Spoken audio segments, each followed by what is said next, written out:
আমরা যখন ছোট ছিলাম তখন দেখেছি যে আমাদের হাতের কাছে এখনকার সময়ের মতো এত ভ্যারাইটিস ধরনের প্রসেসিং ফুড পাওয়া যেত না।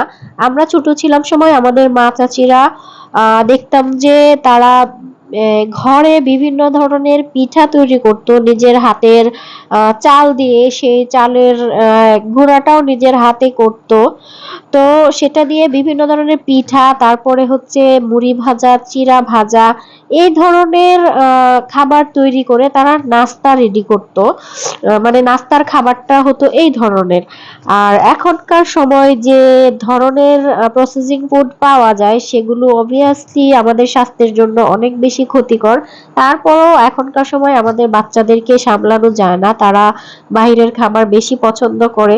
কারণ আগেকার সময়ের মতো ঘরে এই চিড়া পিঠা তৈরি করে খাওয়ার যে একটা প্রবণতা ছিল, এটা এখনকার সময়ে খুব কম দেখতে পাওয়া যায়। মানুষ অনেক বেশি ব্যস্ত, আর হাতে সময় থাকলেও এখন আর মানুষ এসব নিজের হাতে করে খেতে তেমন একটা পছন্দ করে না। কারণ এখন অনলাইনের যুগ, অনলাইন প্ল্যাটফর্মে সময় কাটাতে বেশি পছন্দ করে মানুষ। তারপরে অনলাইনে খাবার অর্ডার করে খেতে বেশি পছন্দ করে।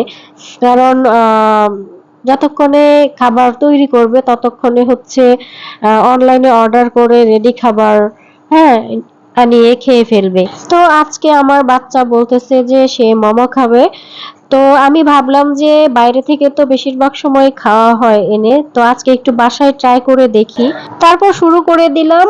আর এটা এর আগে আমার কখনো বানানো হয়নি, এটা প্রথমবারের মতো বানালাম। জানি না কেমন হয় এটার টেস্ট, ইউটিউব দেখে দেখে শুরু করে দিলাম।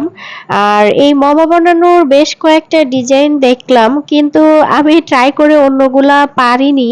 এটা আমার কাছে সহজ মনে হয়েছে এই ডিজাইনটা, তো এভাবে করেই বানিয়ে ফেললাম। এখন হচ্ছে এগুলোকে সেদ্ধ করব। আমার মেয়েও বানিয়েছে, এই যে দেখেন।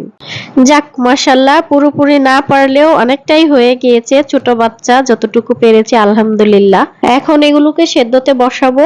তো আমার কাছে মনে হয়েছে যে তেলে ভাজা পোড়া পিঠা বা অন্য কোনো খাবারের থেকে এইভাবে সেদ্ধ করে মোমো বানিয়ে খাওয়াটা মনে হয় একটু হেলদি, কারণ এখানে তেলের কোনো কাজ নেই।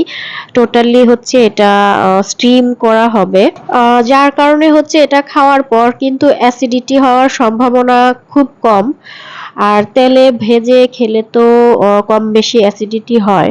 এটা পাতলা রুটি বানিয়ে তারপর বানিয়েছি, এজন্য হচ্ছে বেশিক্ষণ সেদ্ধ করতে হয়নি। তারপরে হচ্ছে গরম পানি দিয়ে খামিরটা করা হয়েছিল, এই জন্য 15 মিনিটের মতো জাল করার পর এটা সেদ্ধ হয়ে গিয়েছে। তো আমি নামিয়ে নিলাম, এখন হচ্ছে আমরা সবাই মিলে খাবো। না, আলহামদুলিল্লাহ, দেখতে যেমনই হোক তবে খেতে অনেক টেস্ট হয়েছে মাশাল্লাহ।